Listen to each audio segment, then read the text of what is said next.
You were in there. Oh, that's me and you?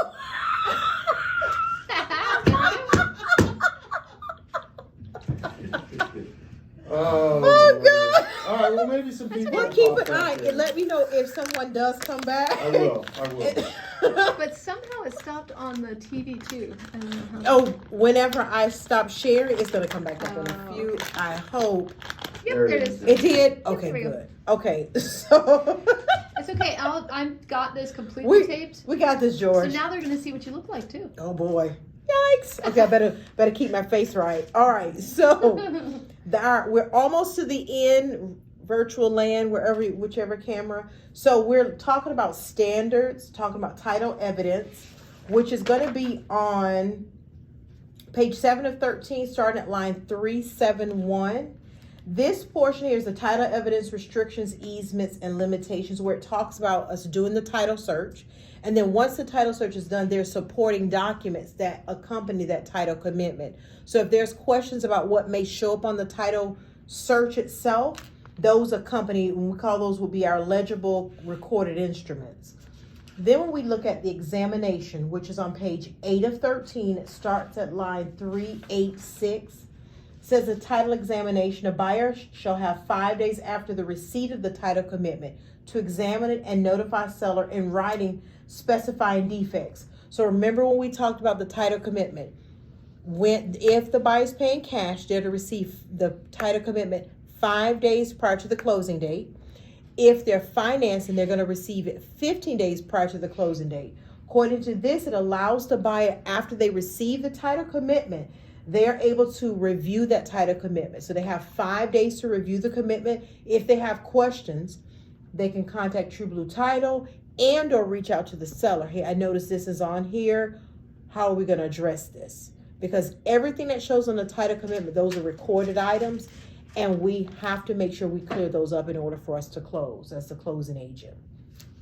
All right. So time, 5 p.m. time was removed.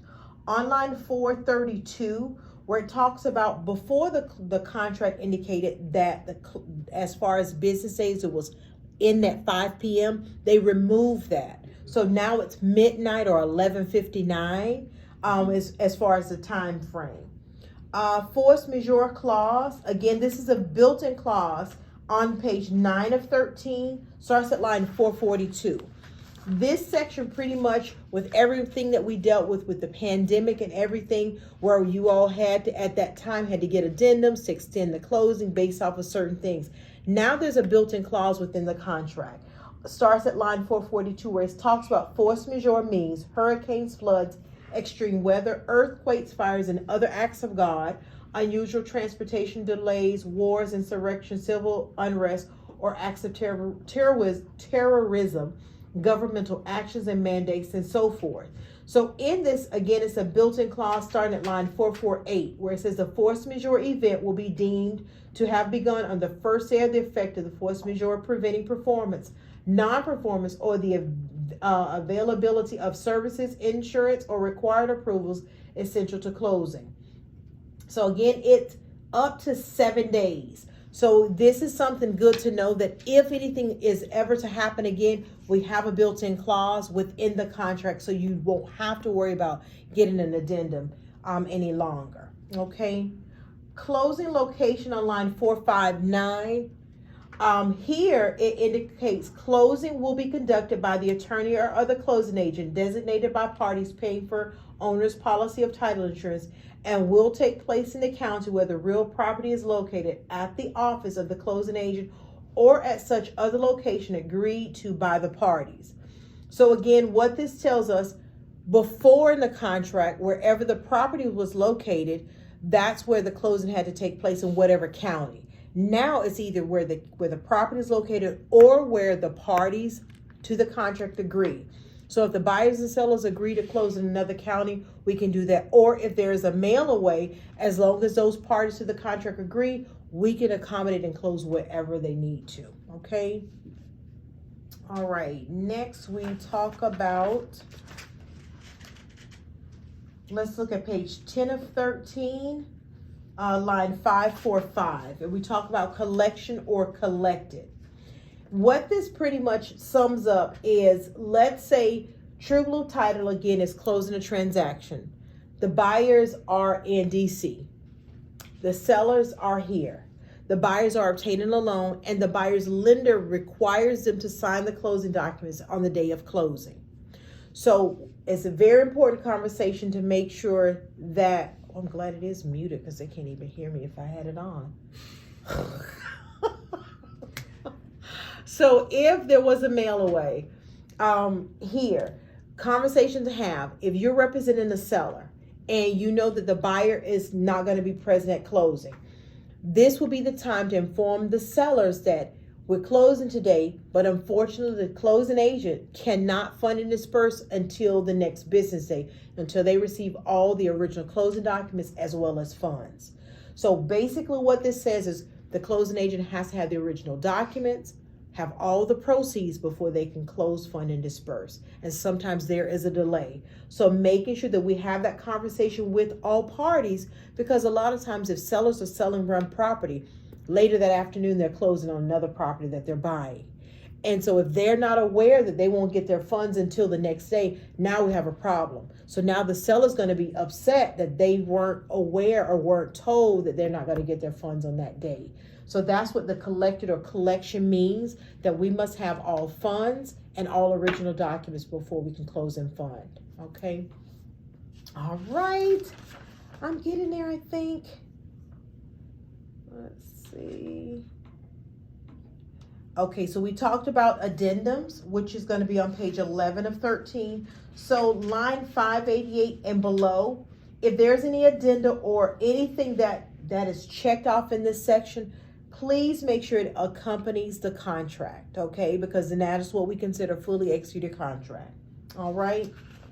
Then next, under additional terms, lines 590 to 607, this is a section that I highly suggest you use and add information in here, so that if, let's say, for example, when we talked about the municipal lien search, we talked about where the seller's not obligated to expend any money to close out or pay for any of those permits.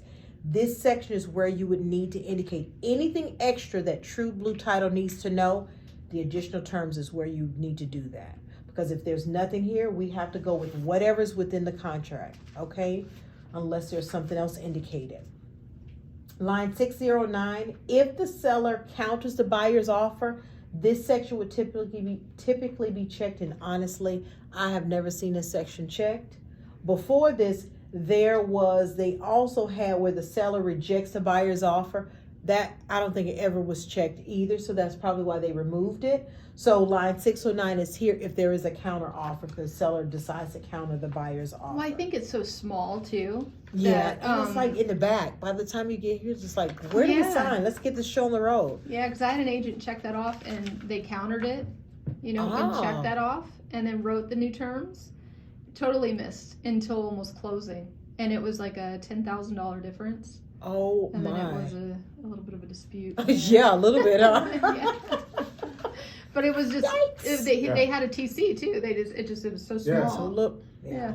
So that's something to make sure, especially if you are on that side and you've put something in there, make sure to communicate that with all parties and make sure that it doesn't get overlooked, please. Ooh, yes. If they counter Yeah. an addendum. Yeah. So make sure, yes. Everybody signs it. Now, lines 621 and 630 is extremely new. Please make sure if you're using a newer contract that you go over this with your buyers and sellers and make sure that they understand what this means and what it's indicating, that the buyer must sign an affidavit. Now, affidavit again must be notarized. Okay. Line 631 to 634, important to have all parties to sign and date. Line 635 to 638, make sure that we have the buyer and the seller's address.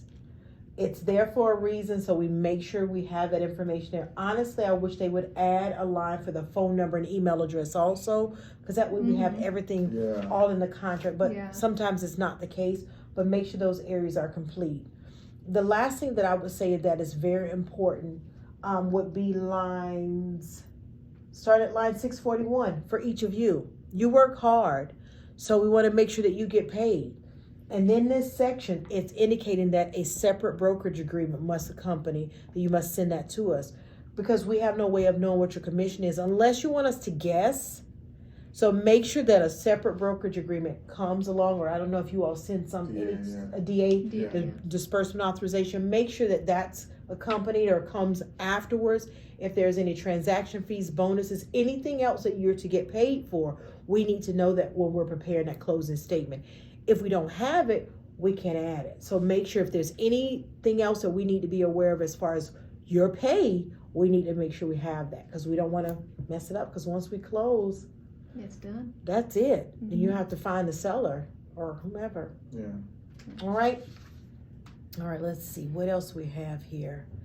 I think, what else do I have? We already touched on the foreign buyer clause, which again, that's on line 621 to 630. Again, make sure you go over that with the buyers so they're aware of what that clause represents. And that is, I'm at 523. That is it, ladies and gentlemen. Again, I do apologize, 23 minutes over, but thank you all for hanging in here with me. Okay. Virtual Land, thank you all very much for hanging in here with me too. We appreciate it. Hopefully there was some sort of information or one nugget of information that was a takeaway for each of you. I know you're fairly new, so I know your head is probably about to explode with all the information, but take it one step at a time, one day at a time. You got your colleagues here, ask them. George is here. You have title, ask. We're here. That's what it's about. Those in virtual land, True Blue Title, George and his staff, here to help you. All right, everyone, thank you so much. Thank you. Thanks.